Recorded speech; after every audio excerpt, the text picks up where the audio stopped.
again for Paranormal 13 News. We are filming live here at the Loft Restaurant in North Andover, Massachusetts, 1140 Osgood Street. I got two beautiful co-hosts. Julie, take it away. Hi, I'm Julie Rose. I am a psychic medium, and I am passionate about the paranormal. And I'm also the owner of Garnford Tarot. And I'm Kimberly Michaels.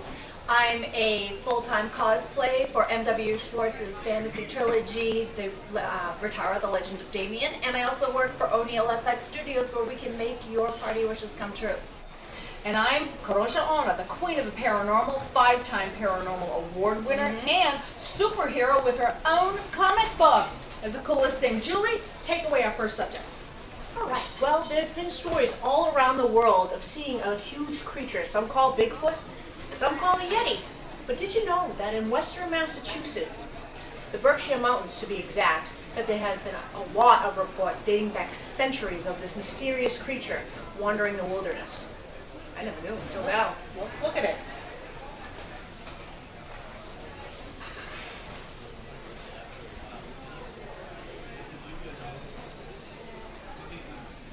Ooh. Wow. Yeah. Ooh. That's big. Ooh. Yeah. Ooh. Yep. Huge. Look at those teeth.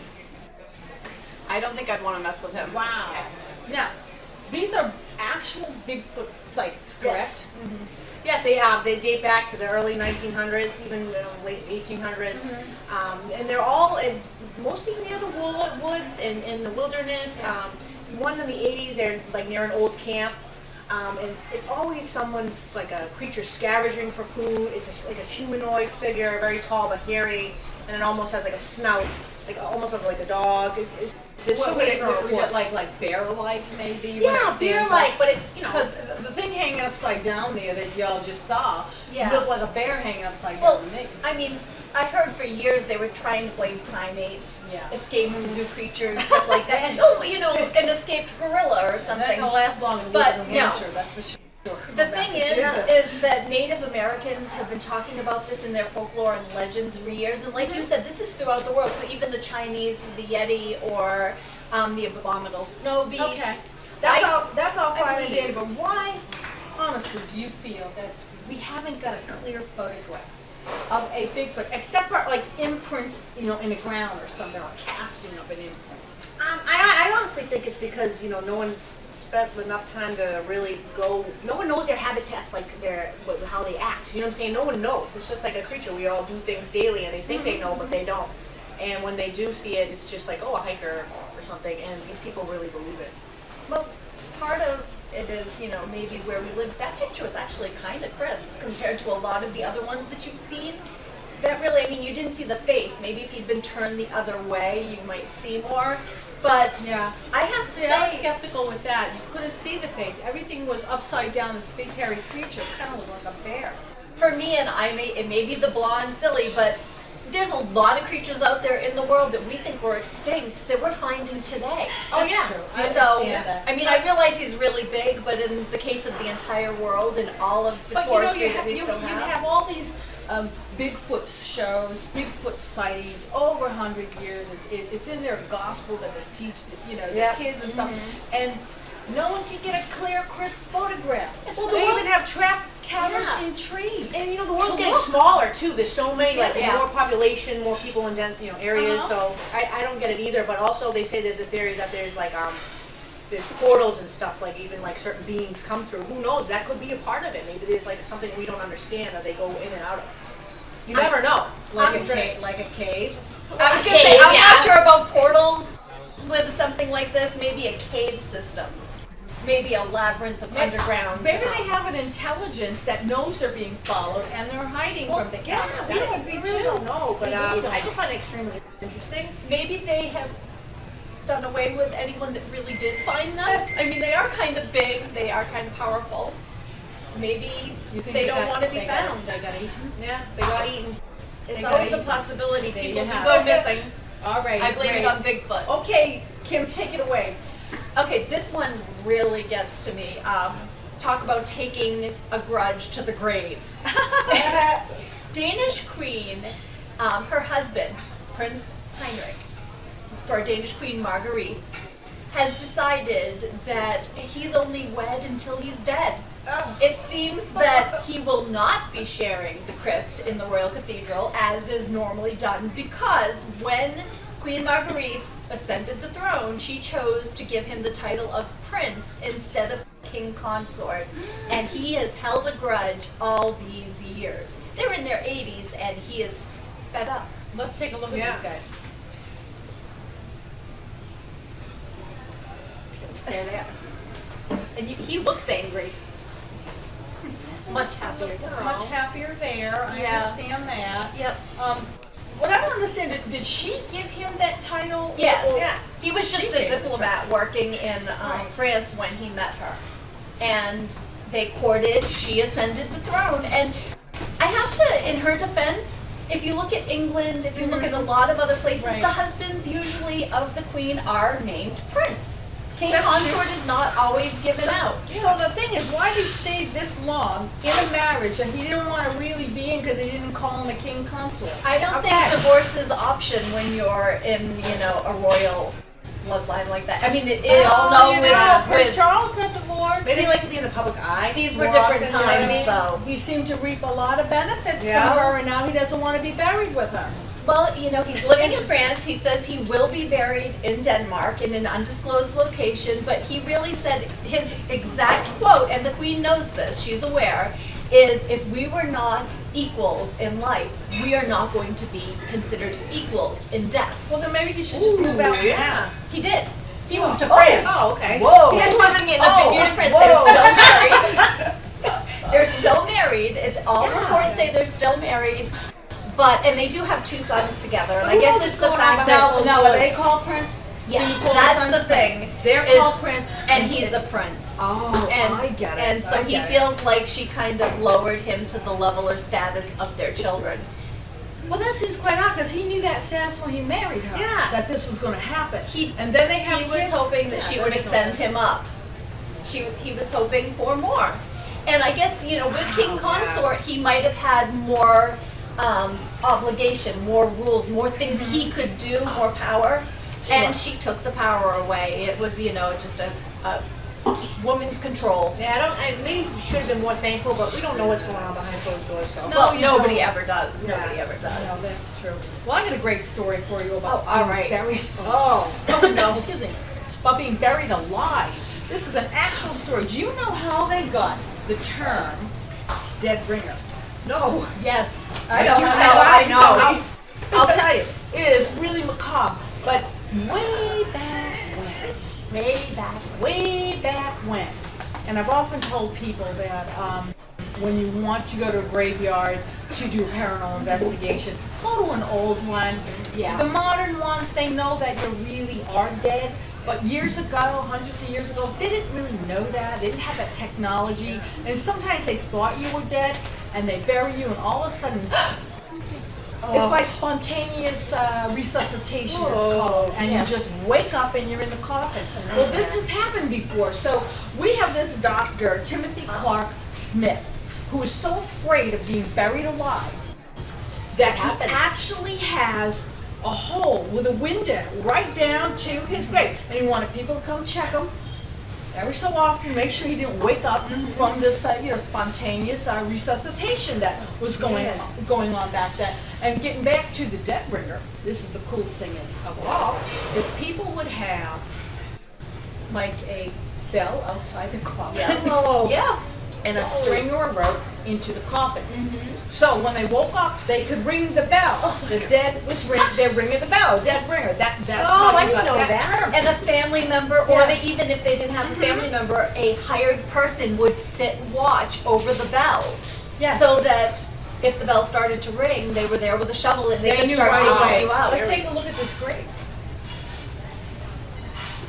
Whoa. I want to go there. That's just Kind of cool looking. That's the peer down blast. in. Now you You can peer down there and you can see his actual face. It is so weird. Really? He's still there. Well, obviously he's It's dead. like a skeleton, no? Yeah, it's more of a corpse, but Yeah, exactly. It's Well, more- I saw that he had a lot of nightmares about it. I don't blame him if he was. well, he was a obsessed with doctor, it, yeah. and he actually would see the results every once in a while. They would dig somebody up. Well, you know, and- people can Google the cemetery. I just don't want to say it out loud because I don't want people to go charging over there. Yeah. But it's in New Haven, Vermont. If you're interested, you can Google it and find out. And I got a funny story to tell you, girl.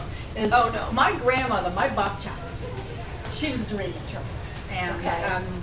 we were always calling her, speaking half Polish, half English to her about our dreams, and she'd tell us. And when she was getting older in life, she would just get so frustrated. She'd say, "What will you do when I'm dead? I need to have a telephone in the casket." Because we call her all the time with the dreams and things like that, and she was very concerned. She needed to communicate. So that's kind of like a dead ringer thing, I would imagine. Yeah. You know, for the dream interpretation. I thought it was kind of funny myself. Personally, Anyway. cremation all the way. Let's just be sure. I want to be mummified and shot into space. We'll do that for you. It'd be too much money. Burning to the sun is a different form of cremation. Yeah. The whole body mummified? Yeah, mummified and shot into space. Why do you have to be mummified if you're being I shot? don't know. I've into always space? said that. I saw a story about it. What if they don't shoot you the right way? You're like a meteor I know. all wrapped up. And I they come back bang at her. And she passes by one of the, shuttles that's going out, and two guys sitting there, in the cockpit just happen to see her. Oh, that and was- she's going like this.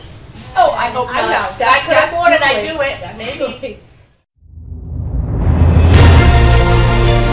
Hi, this is Kadrolsha Ona of Paranormal 13 News, and I'm standing with a dear old friend of mine, John O'Hurl. And he was the actor on Seinfeld that played Mr. Peterman. Every time I look at him, I get this tingling feeling. It's not paranormal, I just have a crush on him. That's all. But I have a question for you.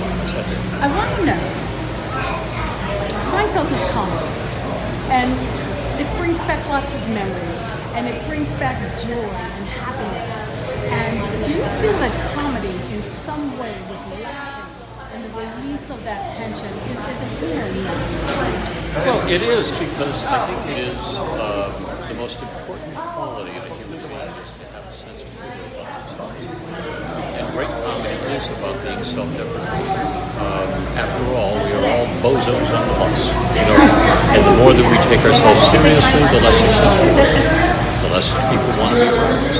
The more that we become humorous about ourselves and take ourselves less seriously, the more balanced we are. The more people want to be part around your life. Because, life is constantly imperfect. And there's a reason to laugh every instant of the day. There's a reason to be wowed every instant of the day. And so I think comedy is an extraordinary extension of the human experience. And I just, if you don't have a sense of it yourself, you have rough edges.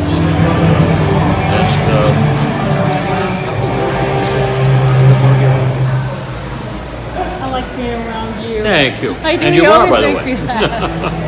Thank you very much. Someday. Okay, Julie, what's up next? All right, well, there have been many airline pilots that have spotted UFOs in the sky, but something about this next story really stands out above the rest. Let's take a look at this story here. Wow. Look at this fake, Those are the drawings. Yeah. of what it would look like. Yeah, so what happened was these two pilots, one was a veteran, and they were in the skies and they were flying, and then they spotted this crazy UFO, and a lot of the time they go, oh, it's a meteorite, But this one was something unbelievable. It was like a cylinder, and it had windows on each side and had lights underneath. Like 2 stories. Yeah, 2 stories. Almost like like a school bus, I don't know, but very thin. And people were like, oh, they're making it up to try to get on the news. But guess what? Someone else in the airplane did it, and then a month before that, someone else spotted the same exact thing from the area, and it's incredible. And they were like, oh, this is real, and then they brought it to the FBI and all that, and they were like, they actually disclosed that it was real, and then they came back and they were like, no, it isn't at all. Right, because they Yeah. can't. Can I interject? People Okay, know this that. is 1948 that we're talking about. I know it was also seen from the ground, but think about it. We have something that looks like a weather balloon almost, or Right. I say blimp. Back then, I was going to say World blimp War is II similar era. to the Hindenburg. Yeah. The thing is, Yeah. these are airline pilots. These are people who they train them to do this. They're aware of these things. I and they- understand, it's but it's unbelievable. still 1948. This is new to them. This is all Blimps new were to not them. around. There's only a few blimps that had been out at the time. I think they were helium-based. People rode in them. But it wasn't. they It had wasn't. two different It was stories. very. But it was very small in cylinder. It wasn't like a normal blimp. And It they was didn't a say there streamline. wasn't any carriage underneath or anything like that.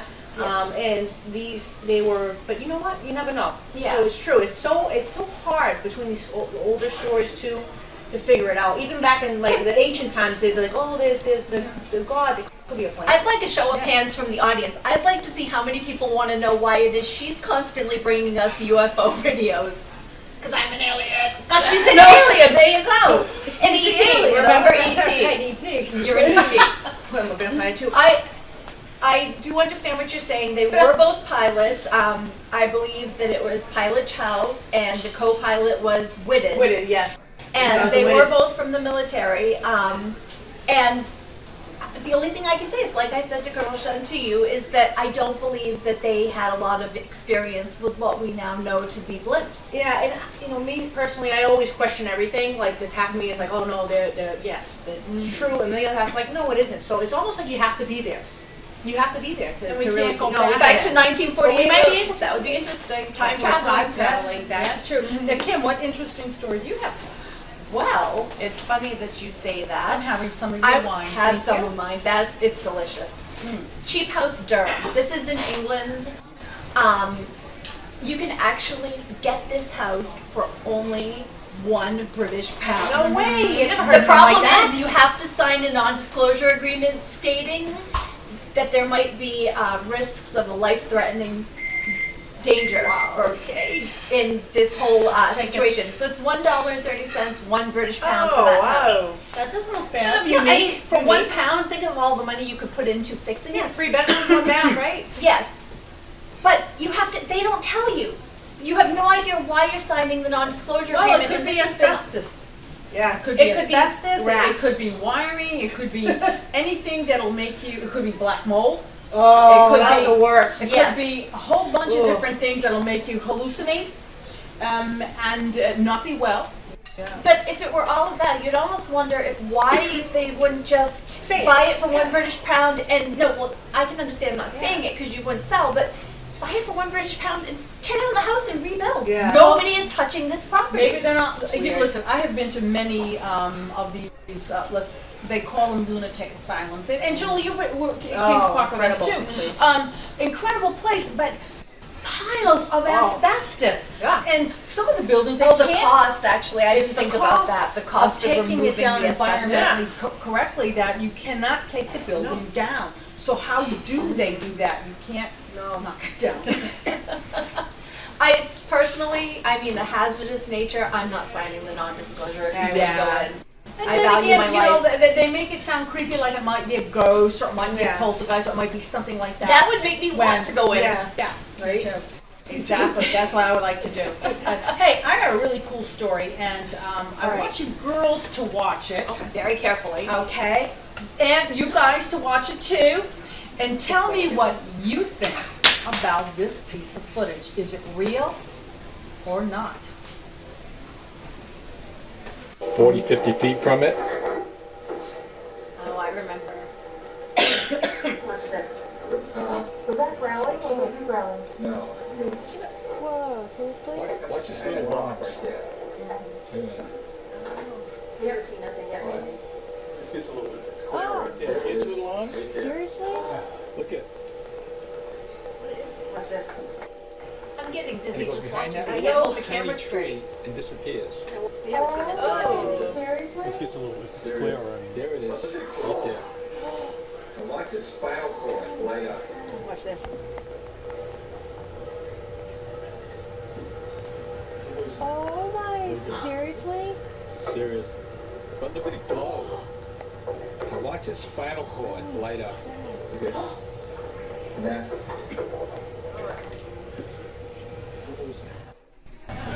What do you think of that? Real or not? that girl's not. I know. I honestly don't think it is. I mean, why are they going with this with the camera? And it's like an old, real old camera. I've watched this footage with KO over and over again, and I don't see anything real there. I think this was definitely something somebody was trying to trick us with. How do you think they did it? I have no clue on that. I think it's like a sheet with a string or something, and they're pulling it because it's all black behind them. Yeah, you know what I it mean? has the lit up, like the spinal cord area, which would almost make you glow stick. Glow stick. Okay. Black and white. Let me tell you exactly what it is. I've been waiting now, for this. Paranormal investigators from around the world. Yes, please. All right, this is it in a nutshell. The footage you just saw was them taking a video, for one thing, off of the TV. If you can Yeah, clearly video of a see, video. they had a video taken of a video. All right, fine. The original video. Okay. I was brought in. There was a team that I knew years ago that asked me to come and do a consulting, because sometimes when you go back 8 and 10 times and get to know the family and they're giving you dinner, you can't see the forest for the trees. Yep. So this piece of footage they couldn't debunk, they couldn't prove, they didn't respond. So they Brainiac me goes up there, and I told them reenact it. Show exactly how you took this. Okay. Fine. Actually, we were able to debunk several things there. I show up, and they're all complaining that something's growling in the backyard like a demon. So I went, really now? Or a dog. Wow, should I call the news? Woo. That's a good one. So I walked around the yard and I saw what they had. It was warm in the day and nighttime was coming and it was getting cool in the fall. Okay. Yeah. They had these, excuse me, they have these inserted little ponds with fish. Yes. And a filter going. Well, you know what happens when things contract when it gets colder? Oh. It starts to gurgle and it makes the noise. And so therefore your demon is living in your little koi pond in the backyard. That's Don't eat what the I found fish. out. Don't eat the fish. That's it, you know, and so problem solved. One. Okay. Second one was we got a snake, a demon on the wall. Yeah. Some people just want 15 minutes of fame. I don't know what to tell you. But this particular footage, they reenacted it for me. All right. They showed me exactly how they took it. They had the lighting the exact same way. They had the outdoor floodlight on that was pointing towards the camera. Yeah. They had the camera up against a 2-pane glass window Okay. to shoot this. Now, you know what happens when you have a 2-pane glass window and an Oh. old camera? Let's say, I believe that was a high 8. Regardless, it can still have the same effect if you use a different type of video camera. What happened was the gentleman, as he was showing me, his hands were quivering. Now, when his hands started to quiver, I knew exactly what happened. He was getting a reverse light. Like a double Reflection, Yep. from the glass panes because the lighting was coming in towards the pane, and he would lift up ever so slightly the camera off of the double pane window, which would create this effect to go like that. And as far as this total spinal cord, that's just the light from the outside because there was nothing out there on the wall. So I was able to debunk that literally, it caught me by surprise, because I'm like you girls, I'm looking at No this thing demon snake? and looking at this thing, and there's no demon there. And so that's it. So what you have to do when you really think you have a demon on a rock wall and you're shooting up against a window like that, make sure your hands don't wiggle and you have a reverse reflection going in. And so, again, thank you so much for tuning into Paranormal 13 News. We're here in North Andover, Massachusetts at the Loft. And we got some great hors d'oeuvres. They got some great food. drinks. They are our Great atmosphere. drinks, great atmosphere. Party, you can hear all the noise going on. We'll see you next week. This is Kadrolsha Ona. Bye-bye. Bye. Oh, that's a wrap. Great.